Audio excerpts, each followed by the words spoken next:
अस्सलामु अलैकुम रहमतुल्लाह।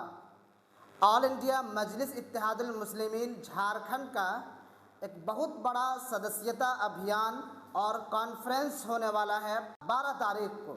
इसी सिलसिले में मेरे साथ बात करने के लिए हैं ऑल इंडिया मजलिस इत्तेहादुल मुस्लिमीन के सदस्यता प्रभारी जनाब डॉक्टर इब्राहिम जावेद। डॉक्टर इब्राहिम जावेद साहब, आपका मेरे सफ़र में बहुत बहुत खैर मकदम है। शुक्रिया भाई। ऑल इंडिया मजलिस इत्तेहादुल मुस्लिमीन का कल सदस्यता अभियान आप लोग एक प्रोग्राम कर रहे हैं।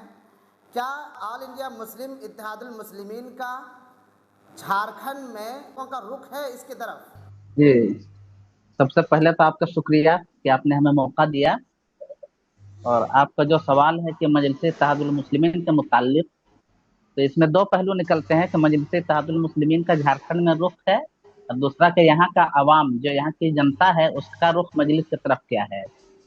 तो अल्हम्दुलिल्लाह दोनों तरफ से मुस्बित है। मजलिस इत्तेहादुल मुस्लिमीन भी सीरियसली झारखंड में जो है ले रही है, जिस तरह तेलंगाना, महाराष्ट्र, यूपी, बिहार इत्यादि जगहों पे है, इस तरह झारखंड में भी अल्हम्दुलिल्लाह मजलिस का जो है ना फोकस बढ़िया है, अच्छा फोकस है।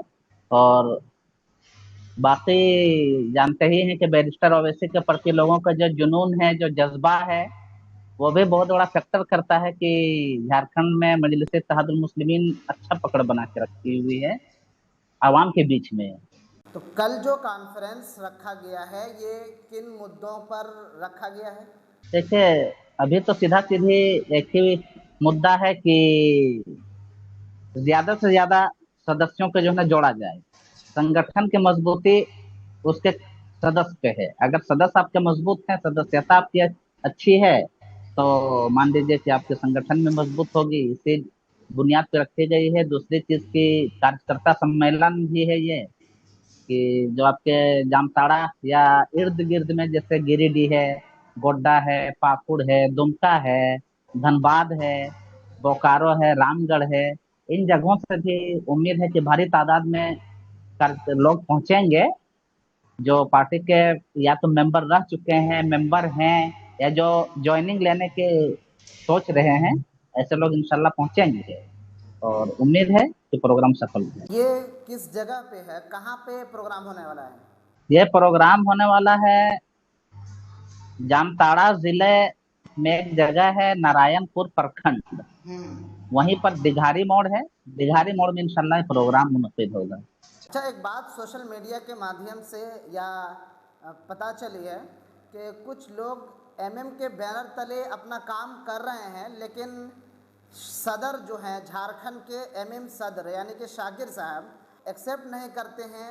यही वजह है कि उनके बैनरों में उनकी तस्वीरें नहीं होती है। सीधे जो है बैरिस्टर असदुद्दीन अवैसी हैं, उनके भाई अकबरुद्दीन हैं और माजिद साहब हैं, इनकी तस्वीरें तो होती है, लेकिन झारखंड के जो प्रदेश अध्यक्ष उनकी तस्वीरें नहीं होती है। देखिए, मफाद परस्ती हर जगह जो है ना लागू है। अच्छा। तो अब क्या किया जाए? देखिए, लोग कबूल करें ना करें, प्रदेश अध्यक्ष अगर कुछ गलत कर रहा हो तो भाई हम लोग सदस्य हैं, हम लोगों की भी जिम्मेदारी है। और ईमानदारी से बताऊं तो झारखंड में मजलिस इत्तेहादुल मुस्लिमीन को सबसे पहले लाने वाला सदस्य मैं हूँ। 2014 2013 से जो है मैं मजलिस का काम कर रहा हूँ। जिस दिन शाकिर साहब मुझे लगेगा कि ये जो है ना पार्टी के प्रति गलत कर रहे हैं, उसी दिन मैं शाकिर साहब का हिसाब लूंगा। मगर बात यही है कि शाकिर साहब अल्हम्दुलिल्लाह बहुत अच्छे कार्य कर रहे हैं झारखंड में मजलिस के लिए।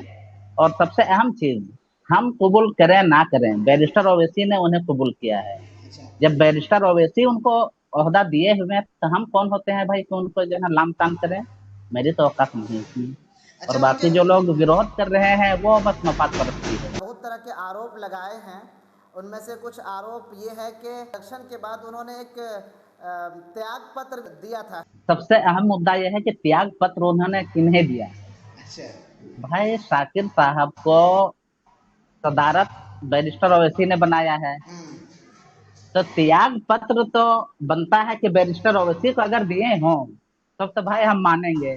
और अगर कोई सोशल मीडिया में फर्जी त्याग पत्र दिखा रहा हो तो हम उसको नहीं मानेंगे।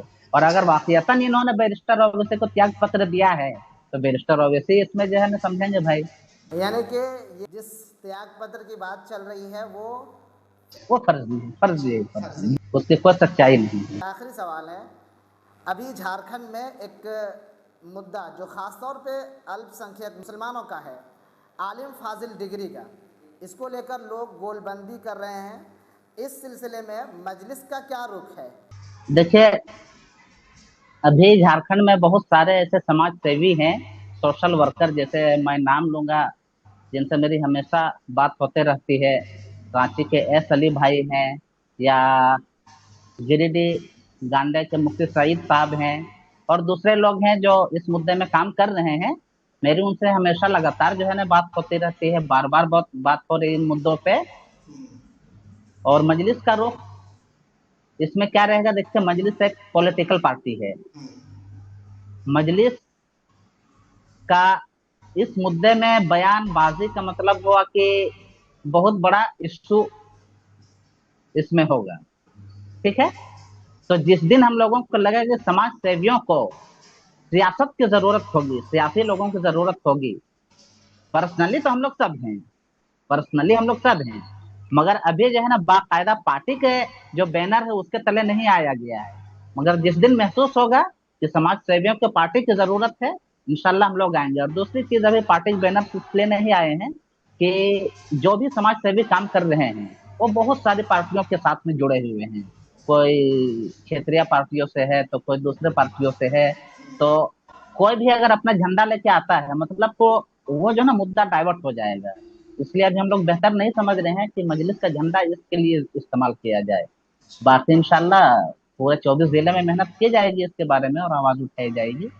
यानी अगर कोई गोलाबंदी होता है और कोई एकजुटता के साथ अगर कोई मुहिम चलती है तो एमएम के लोग भी इस मुद्दे पे शामिल रहेंगे, उनके शाना बशाना खड़े रहेंगे।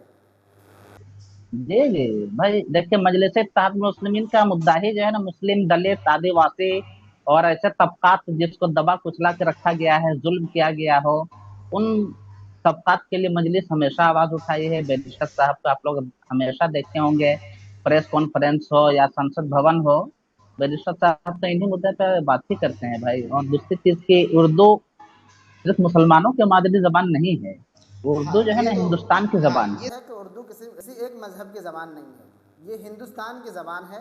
ये हिंदुस्तान की जबान, बिल्कुल हिंदुस्तान की जबान है। अब उम्मीद है कि भाई दूसरे लोग जो सुलझे हुए लोग हैं, वो चाहे जिस भी मजहब से ताल्लुक रखते हो, इस मुद्दे पे वो भी आएंगे। चाहे कि बहुत सारे, जैसे कि आप देखेंगे पंजाबियों को उर्दू के यहाँ जो है बहुत ज्यादा राइज है। आप यूपी, दिल्ली वगैरह एरिया में देखें, हैदराबाद के एरिया में देखें, तो भाई गैर मुस्लिम भी उर्दू को जो है ना अपना ही जो है ना अम्मी अगर नहीं तो मौसी तो जरूर समझते हैं। वक्त देने के लिए और बात करने के लिए शुक्रिया आपका। जी इंशाल्लाह। बाकी आप तमाम मीडिया बंधुओं से दरखास्त है, कल के प्रोग्राम में तशरीफ लाएं। आप लोग इंशाल्लाह इज्जत के साथ बैठाए जाएंगे।